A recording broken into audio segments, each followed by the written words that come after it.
Hey everybody, I'm Clint, this is Intelligence Mod, and we're back to the shelf. My shelf specifically, Clint's RPG shelf. And a game I want to talk about, which I have many of, is one I actually got really excited when I first heard about it. It's a little known something. You might have heard of it, you might have read the book, you might have played the video game, you might have seen the Netflix special. I want to talk about the Witcher RPG by R Talsorian Games. It's glorious. So, as I said, this is by R Talsorian Games.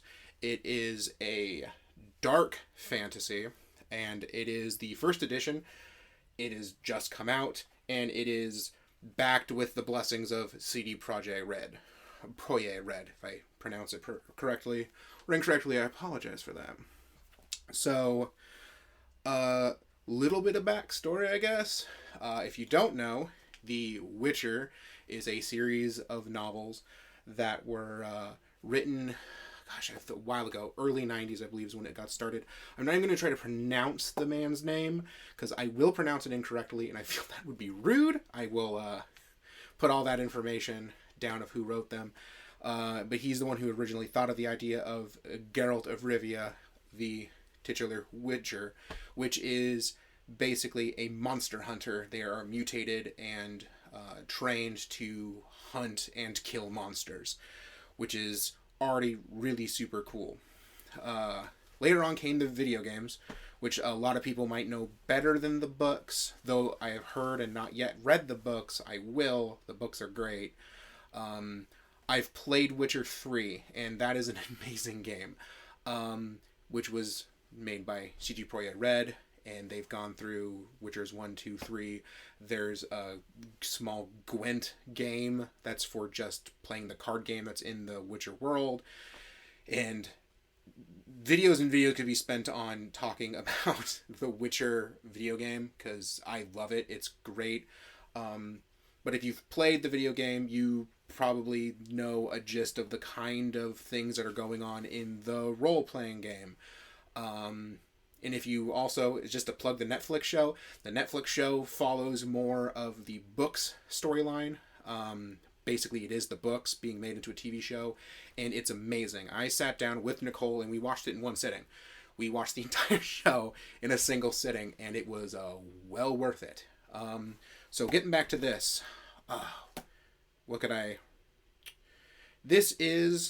you need 2 dice for this game. Is really all you need for this game. Is you need D10s, and I believe D6s if I remember to my notes. If I glance here. Yeah. Have my notes back there, but they're behind all my equipment, and I can't actually see my notes. So if I say some things that are wrong, we'll kind of get on that.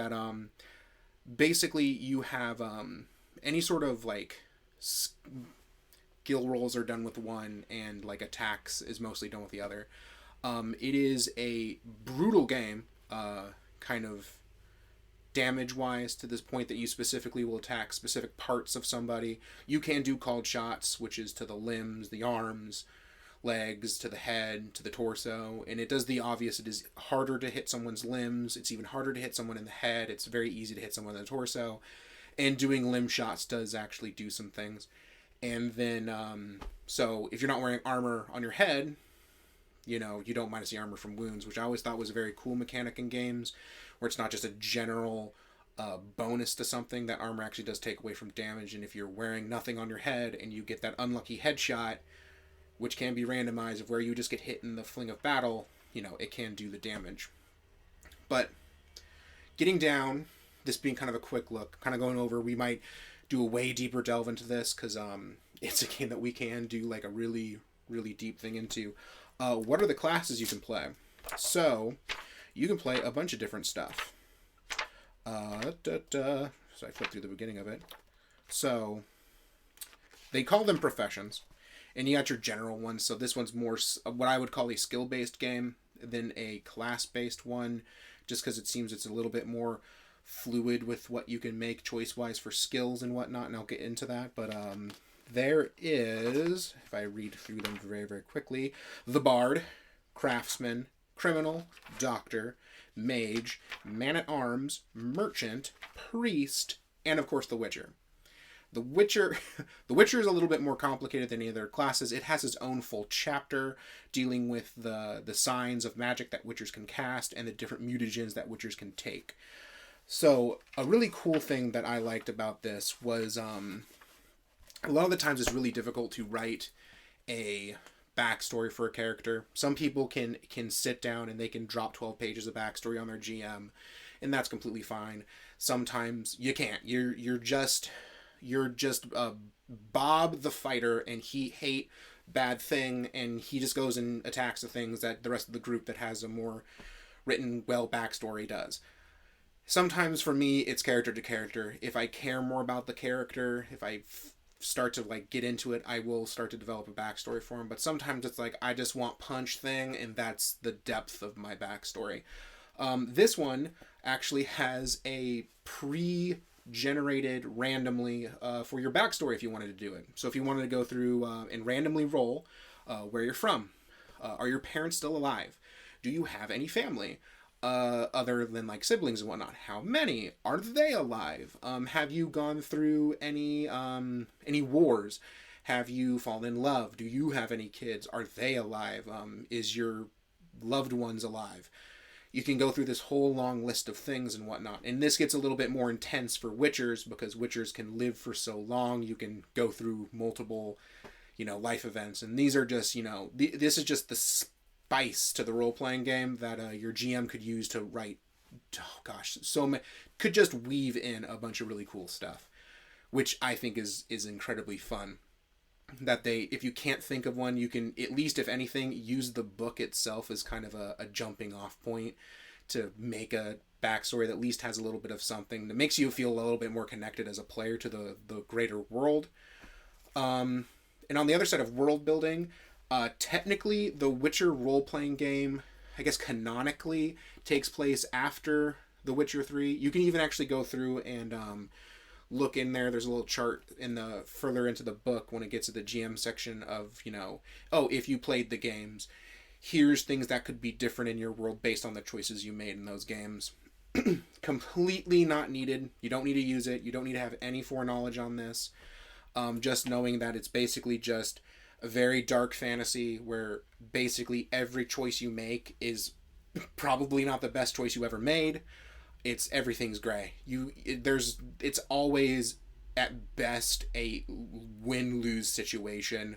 It's always picking the least of the least evil act, and that kind of makes it fun to me. I always think it was very neat that some choices are just like, yep, like this just sucks all around for everybody.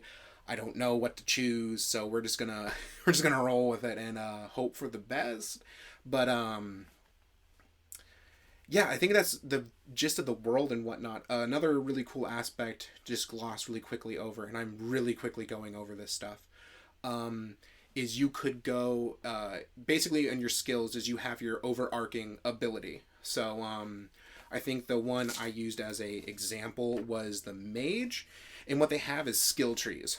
So you have like the skills you're good at, like the criminal is probably really good at like diplomacy and subterfuge, let's say, but then they have like a specific path skill that's only for them, and it's only for their use, and you get to level that up as you go. And so I think the mage was just the most obvious. Was you can go down the kind of the politician route, which basically the mages in the Witcher universe are basically, they live incredibly long, so they're courtiers and they're the advisors to kings and emperors. So you can go down that, and that would give you different abilities, or you can go down the thing of what's called archmage, and you can basically get way better abilities. And I mean, it's like I'll show you, like it's a block of text there that you can see. That you can really make choices, and it seems you can jump between, once you get furthest down on one, you can jump to another. The stats, if you're curious, because sometimes in these games you always wonder, like, are the stats for the named characters in there? Yes, there is a fully rolled Geralt and his Meiji girlfriend, and there is also Dandelion is in here as well, and there's a couple others that are in there right off the bat. I can never think. I write all this stuff down before I record these videos, and then it just goes out my head. Some other things is really, that's it. If you're really looking for kind of like a darker fantasy that can go into a direction of, you know, war, death, atrocities, and just you as a person trying to just muddle your way through it and kind of try to make the best of it, and intrigue and all that kind of things, and like this is your jam. Like, I feel this would go right up it. It's you know, it's still basic fantasy, but it is definitely thematically a pretty big difference from like Dungeons and Dragons or something like that. They've only have this book out right now. They have a Game Master screen that does give another racial choice, and it gives another, I believe it's another profession.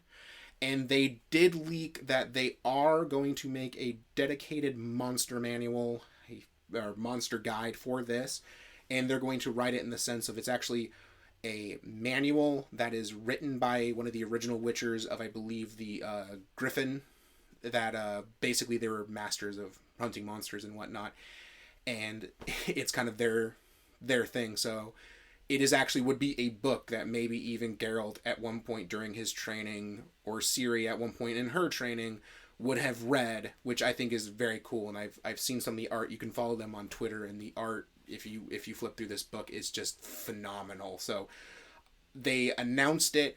There's no talk on when it's going to come out.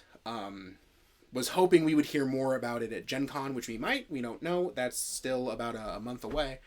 But as of now, that's about all the information. Some other stuff that R Talsorian Games makes is Cyberpunk, which they're working again with CD Projekt Red for their upcoming game, Cyberpunk 2077, which they're basically, it's kind of, I think it's kind of the opposite side, is that R Talsorian made The Witcher using Cyberpunk, and then Cyberpunk is kind of using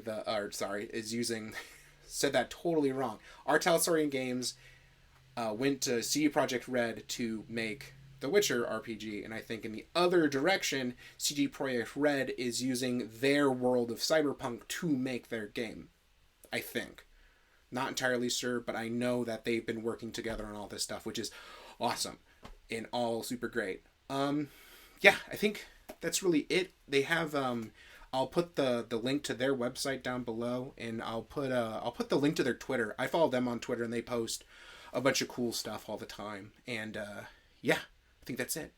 If you can think of any other games that maybe I should talk about, or role-playing games that you think could use a quick glance at, or maybe something that just needs to be trumpeted from the rooftops to just say, hey, look at this cool game, it's little, it's niche, or, you know, I'll talk about whatever. I like role-playing games. Some of these games I've never even run. I like them. I kind of collect them. It's almost impossible to play all the games all the time. It's a fool's errand. But like, comment, subscribe, ring the bell. You can follow me on Twitter. That'll be down the bottom. We have a Ko-fi account, which you can donate to our channel a couple bucks, and it'll help with buying equipment and all that jazz. But you don't have to. It's just something there. But yeah, follow us on the Facebook. All those links are at the end of the video. And until next time, support your local game store.